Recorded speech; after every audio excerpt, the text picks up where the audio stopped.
வாழ்க வளமுடன். ஹாய் சகோஸ். இதயம் மீட்டும் மெல்லிசை போல உங்கள் மனதை மயக்க போகும் எழுத்தாளர் தீபா பாபு அவர்களின் கற்பனை சிதறல்களுக்குள் நம் பயணத்தை தொடங்கலாமா? அத்தியாயம் 20. இவர் என்ன இப்படி ரொம்ப அடம் பிடிக்கிறவரா இருக்கிறாரு? இவர்கிட்ட இருந்து எப்படி இப்ப தப்பிக்கிறது? ரொம்ப சாதாரணமா நானே போடவே மாத்திடுறேங்கிறாரே என நினைக்கும் பொழுதே ஸ்ரீநிதியின் உடல் முழுவதும் கூச்சம் பிறந்தது. ஸ்ரவணி அவஸ்தையோடு ஏறிட்டவள், பிளீஸ் விளையாடாதீங்க, சத்தியமா என்னால முடியாது, கதவை திறங்க, நம்ம சாப்பிட போலாம் என்று கெஞ்சினாள். அவனோ ஒரு கணம் அவளை உற்று நோக்கியவன், இங்க பாரு, ஐ அண்டர்ஸ்டாண்ட் யுவர் ஃபீலிங்ஸ். உன்னோட சங்கடம் எனக்கு புரியுது. அதுக்காக என்ன செய்ய முடியும் சொல்லு? சுவாதி இருந்திருந்தா அவளே உனக்கு ஹெல்ப் பண்ணிருப்பா. இப்ப நான் ஒருத்தன் தானே வீட்டுல இருக்கேன்.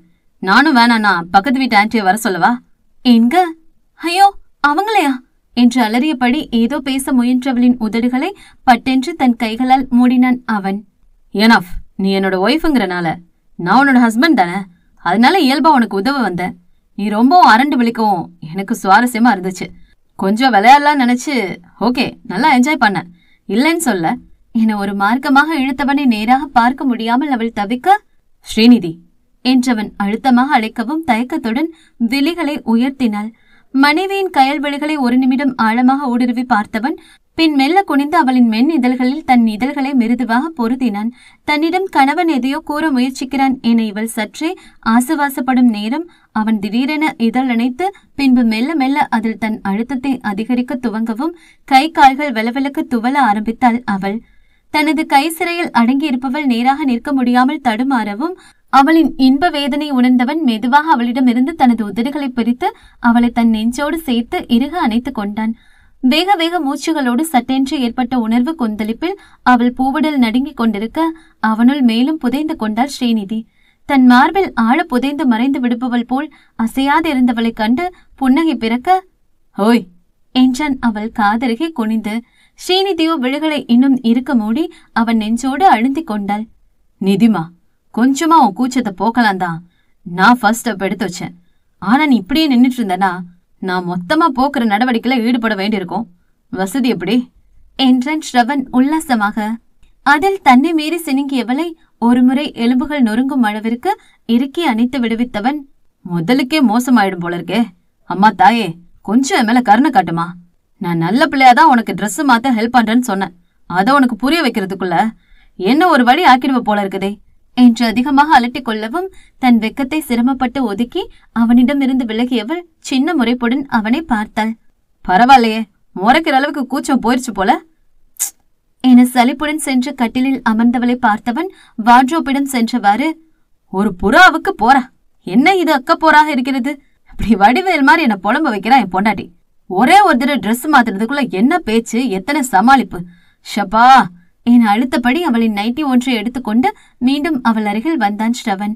ஸ்ரீநிதி கலக்கத்துடன் எழுந்து நிற்கவும் நைட்டியை கட்டிலில் வீசி எறிந்தவன் வேகமாக அவளை நெருங்கி பட்டென்று முகத்தை நிமிர்த்தினான். என்ன பார்த்தா உனக்கு எப்படி தோணுது? சும்மா அப்படியே பாத்துக்கிட்டு இருக்க என்று அதட்டினான். அவளோ எதுவும் பேசாமல் முகத்தை சுருக்கியபடி அமைதியாக நிற்க மனைவியை தீவிரமாக பார்த்துவிட்டு அவள் புடவையை பின் செய்திருந்த தோளருகே கையை கொண்டு சென்றவன் அதை கலற்ற முயலவும் பதறி தடுத்தாள் பெண். இது ஒன்னும் பிரச்சனை இல்ல, நானே சமாளிச்சிருவேன், பிளவுஸ் தான் கைய பின்னால என்று திணறும் பொழுதே முகம் சூடேறி சிவந்து நாசி விரிய அவள் கண்கள் கலங்க துவங்கியது. ஹே என அவளை இழுத்து அணைத்துக் கொண்டான் ஸ்ரவன். என்னடா நீ? அவன் மார்பில் சாய்ந்து கடகடவென்று விழி நீரை உகுத்தவளை கவலையுடன் பார்த்தவன், சரி வா சாப்பிடலாம் என்றவளை நிமிர்ந்து களைந்திருந்த முன்னேற்றி கூந்தலை ஒதுக்கி முகத்தை மென்மையாக துடைத்து விட்டான். அவனை தயக்கத்துடன் ஏறிட்டவள், என் மேல கோபமா என்றால் மெதுவாக. மெல்ல முறுவழுத்தபடி மனைவியின் தோளில் கரம் போட்டு அருகில் இழுத்து கொண்டவன் அவளை நடத்தியபடி கதவருகே சென்று தாளை திறந்தான். அவளோ குழப்பத்துடன் அவன் முகம் பார்க்க உணவு மேஜை எதிரே அவளை அமர வைத்தவன் தானும் அடுத்த நாற்காலியில் அமர்ந்தான். ஸ்ரவன் மௌனமாக இருப்பது இவளுக்குள் கவலையை தோற்றுவிக்க அவனை ஏக்கத்துடன் நோக்கினாள். ஒரு உணவு டப்பாவை கையில் எடுத்து அதை திறந்தவன் அவளிடம் திரும்ப ஸ்ரீநிதி வேகமாக பார்வையை விலக்கிக் கொண்டாள். அதை கவனித்தவன் தனக்குள் நகைத்துவிட்டு, வாய தர என்றான்.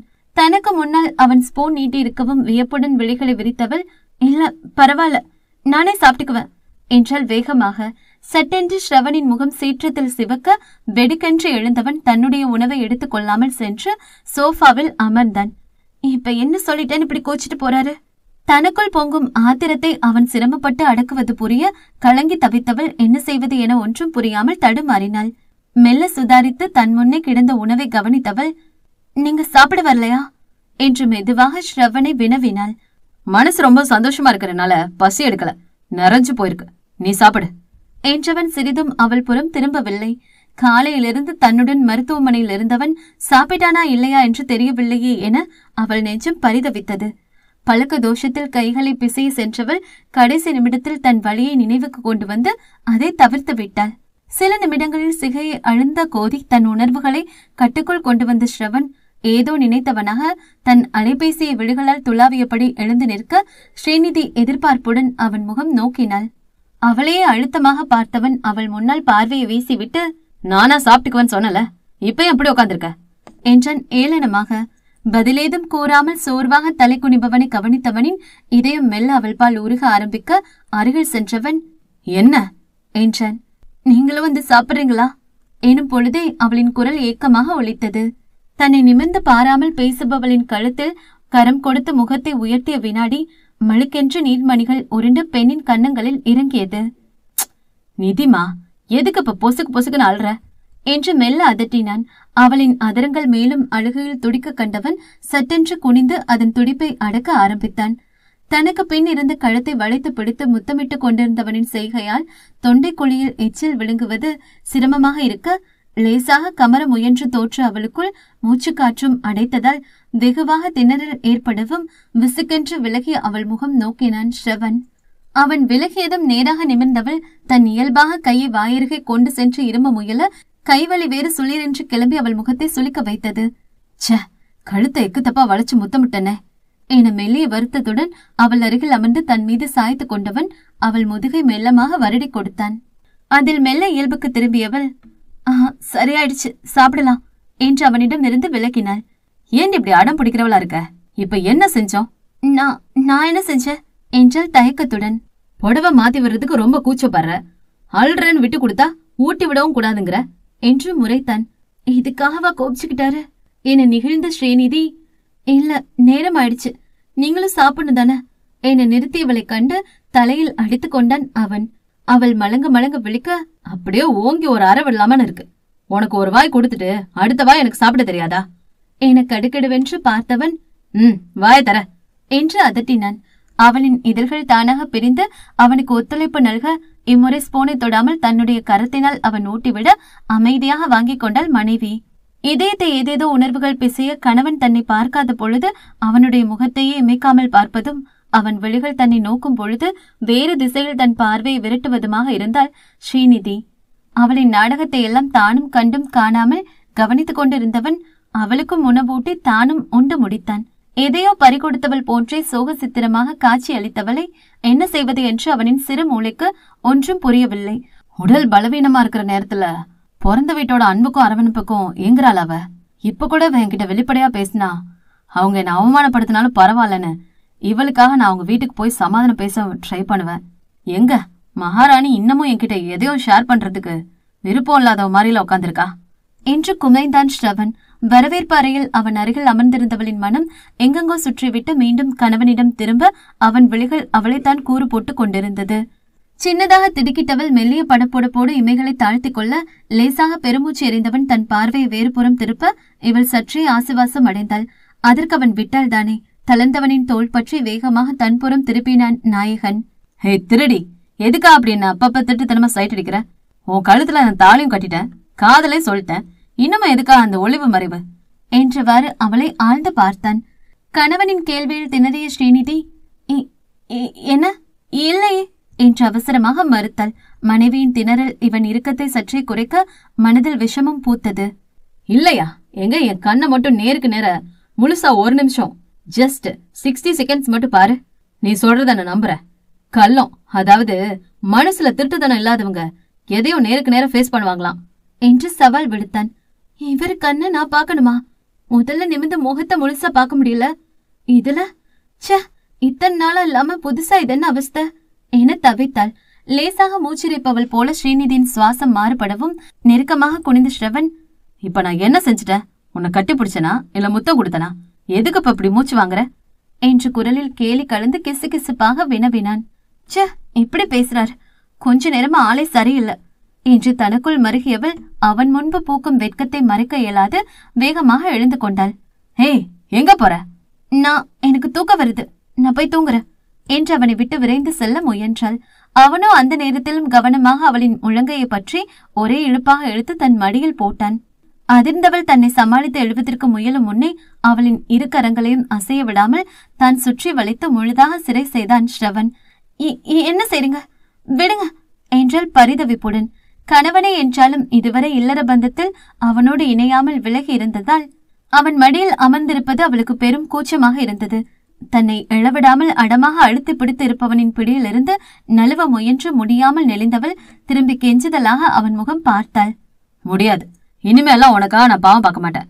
ஒரு ஹஸ்பண்டா உங்ககிட்ட எப்படி நடந்துக்கணுமோ அப்படிதான் இனிமே நடந்துக்க போறேன் என்று ஸ்ரவன் அழுத்தமாக மொழியவும் அவனின் கைச்சிறையில் அகப்பட்டு இருந்தவளது உடல் ஒருமுறை அச்சத்தில் அதிர்ந்து நடுங்கியது. முகமெங்கும் பதற்றம் சூழ்ந்திருக்க கலக்கத்துடன் அமர்ந்திருந்தவளின் கன்னத்தோடு கன்னம் வைத்து அழுத்தி கொண்டவன் அவளின் ஸ்பரிசத்தை சுகமாய் அனுபவித்தபடி பேச துவங்கினான். பயப்படாதடி செல்லம், கணவனான்னா மனைவி கிட்ட தாம்பத்தியத்துல முழு உரிமை காட்டுறது மட்டும்தான் அவனுடைய முழு நேர வேலைங்கிறது இல்ல.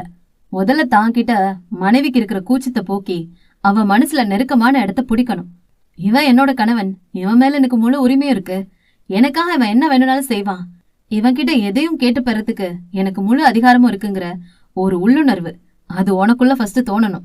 சிச்சுவேஷனுக்கு ஏத்த மாதிரி ஹஸ்பண்டா இருக்கிறது மட்டும் இல்லாம ஃப்ரெண்டா, ஒரு தந்தையா, நீ ட்ரெஸ் மாத்திக்கிறதுக்கு எவ்வளவு தயங்குறியே என்று நிறுத்தியவன் நிமிர்ந்து அவள் விழிகளை ஊசி பார்வையால் துளைத்து விட்டு, ஒரு தாயா இருந்து மனைவிய குழந்தை போல கவனிச்சுக்கவும் அவன் ஒருவனால மட்டும்தான் முடியும்னு நீ புரிஞ்சுக்கணும். அதுக்கு நான் என்ன செய்யணும்? உன்னை விட்டு ஒதுங்கி இருக்காம உன்னையும் ஒதுங்க விடாம எப்போ நம்ம உறவோட ஆழத்தை உணர்த்தியபடியே இருக்கணும். என்ன புரியுதா என்றவள் நெற்றியில் முட்டினான். அதுவரை நெளிந்து கொண்டிருந்தவள் ஸ்ரவன் பேச ஆரம்பிக்கவும் மகுடிக்கு கட்டுப்பட்ட நாகமாக அதில் லைத்து பின் அவனுடைய வார்த்தைகளில் நெகிழ்ந்து என்று இறுதியில் விழிகள் கலங்க அவன் முகம் பார்த்தாள். போச்சுடா, மறுபடியும் பைப்பை திறந்து விடுறா. நீதிமா, உனக்கு நிறைய விஷயம் ஒழுங்கா தெரிறதே இல்ல. எல்லாத்தையும் நான் தான் சொல்லிக் கொடுக்க வேண்டியதா இருக்கு. மனுஷங்களுக்கு இருக்கிற உணர்வுகள்ல பாதிய உனக்கு உபயோகப்படுத்தவே தெரியல.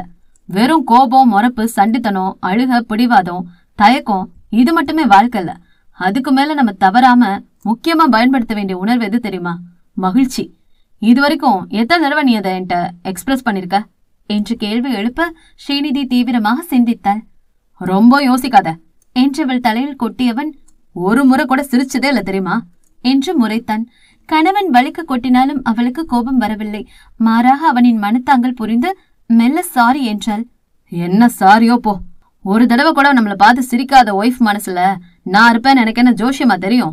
ஒவ்வொரு தடவையும் மனசுல ஆசை வர்றப்பலாம் அவளுக்கு நம்மள பிடிக்காதுன்னு எவ்வளவு கோபம் வரும் என்று முகம் இறுகினான்.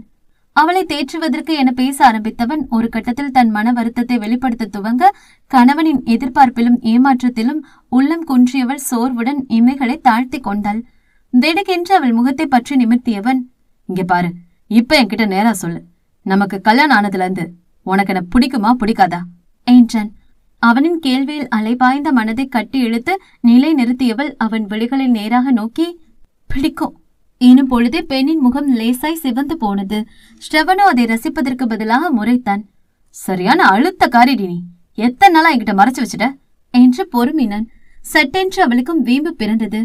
ஏன் நீங்களும் தான் என்கிட்ட சண்டை போட்டுட்டே இருந்தீங்க என்ன வேகமாக ஆரம்பித்த இறுதியில் முகம் கலங்க, கடைசியா என்ன தனியா விடிய விடிய வீட்டுல விட்டுட்டு போனது இல்லாம வாழா வெட்டியா தனிமைப்படுத்தி தண்டுப்பான்லாம் சொன்னீங்க தானே என்றவள் அப்பொழுதுதான் இன்னமும் அவன் மடியில் அமர்ந்திருப்பதை உணர்ந்து, முதல்ல என்ன விடுங்க என முகம் சுளித்தபடி எழ முயன்றாள். ஸ்ரீநிதி தன்னிடம் என்னதான் சண்டை போட்டிருந்தாலும் நாம் பேசியது ரொம்பவே அதிகம் என்பதை ஏற்கனவே உணர்ந்து விட்டிருந்தவன் சட்டென்று அவளை கட்டிப்பிடித்து இம்முறை இவன் சாரிடா என்றான் தனிவாக. அவளோ ஒண்ணு வேணாம், என்ன விடுங்க என்று திமிரினாள். அடங்கவே மாட்டியாளே. மாட்ட என அடமாக தலையாட்டி மறுப்பவளிடம், மாட்டியா, நான் அடக்குறப்பார் என்றவன் வேகமாக அவள் முகம் நோக்கி குனிய இன்னமும் பிடிவாதமாக முகத்தை வேறு பக்கம் திருப்பிக் கொண்டாள். உங்களுக்கு வேற வழியே தெரியாதா? எப்ப பாரு பொசுக்கு பொசுக்குன்னு கட்டி பிடிக்கிறீங்க, இல்லைன்னா முத்தம் கொடுக்குறீங்க என்று பொங்கினாள். இதமாகிவிட்ட மனநிலையில் அவளின் கோபம் கூட தற்பொழுது அவனுக்கு அழகாக தெரிய அதைவிட அவள் பேசிய பேச்சு அவனை சத்தமிட்டு நகைக்க வைத்தது. நட்புகள் எல்லாரும் நம்ம சேனலை மறக்காம சப்ஸ்கிரைப் பண்ணுங்க. கதையை கேளுங்க, லைக் பண்ணுங்க, கமெண்ட் பண்ணுங்க, பிடிச்சவங்க ஷேர் பண்ணுங்க. நன்றி.